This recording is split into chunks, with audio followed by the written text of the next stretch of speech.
আমরা যখন খুব ছোট ছিলাম তখন তো মাঠে ঘাটে জলে কাদায় ধান খেতে আমরা যেহেতু গ্রামে বসবাস করতাম এরকম খেলাধুলা করতাম।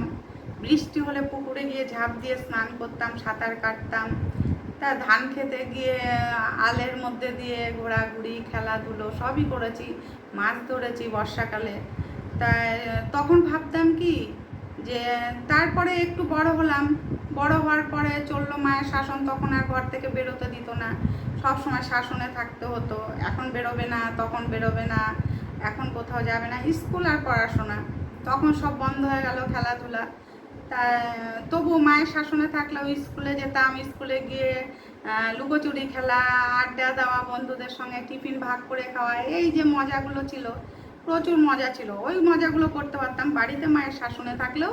বাইরে বেরিয়ে কিন্তু আমরা বা স্কুলে বেরিয়ে কিন্তু খুব মজা করতাম বন্ধুদের সঙ্গে।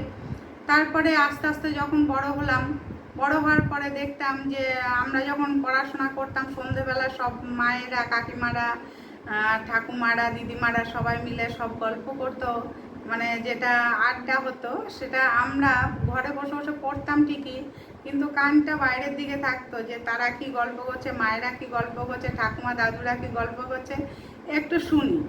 তখন তার এত ফোন টোন ছিল না, সবাই সবার বাড়ি গিয়ে গল্প টল্প করতো বা এক জায়গায় দাঁড়িয়ে বসে সবাই মাদুর পেতে এক জায়গায় বসে গল্প করতো।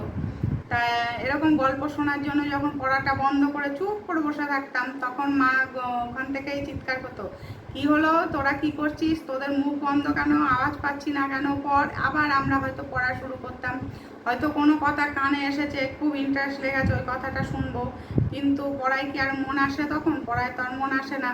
তখন ভাবতাম কি বড় কবে হব, মায়েদের মতো কবে হব, বিয়ে কবে হবে, বিয়ে হলে বা এত শাসন তো আর হবে না। মায়ের শাসনে তো আমরা ঘর থেকেও বেরোতে পারি না, কোথায় মিশতে পারি না, কোথাও যেতে পারি না। ছোটোবেলাটাই ভালো ছিল, এখন দূর, বিয়ে হয়ে গেলে কত স্বাধীন হয়ে যাব, কেউ কিচ্ছু বলতে পারবে না।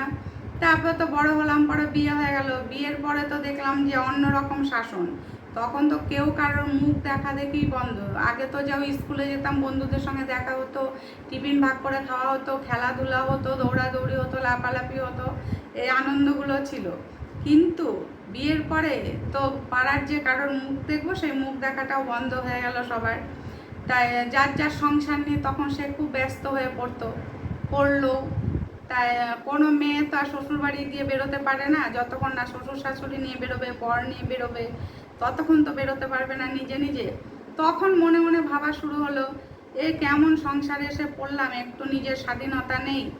তা বিয়ের আগেই ভালো ছিলাম, মা শাসনে থাকলেও স্কুলে যেতাম, স্কুলে গিয়ে বন্ধুদের সঙ্গে মিশতাম, টিফিন ভাগ করে খেতাম, খেলাধুলা করতাম, কত মজা ছিল।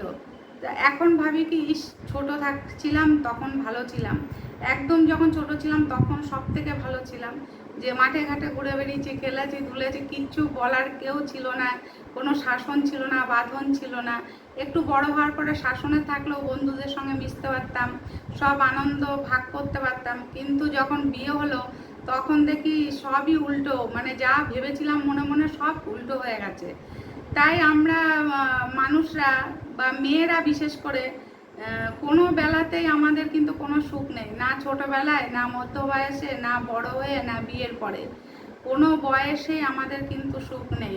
যেমন আমাদের জীবন চলছে সেরমভাবেই চলে যায়। ছোটোবেলায় তো একটা ভাব থাকে, তারপরে তো একটু বড় হলে শাসনে চলে, মায়ের শাসন, তারপরে বিয়ের পরে স্বামী, শ্বশুর শাশুড়ি, তারপরে সন্তানরা বড় হয়ে গেলে সন্তানদের শাসন। তাই সারা জীবন মেয়েরা পরাধীনই রয়ে থাকে, কোনোদিনও স্বাধীন আর হতে পারে না।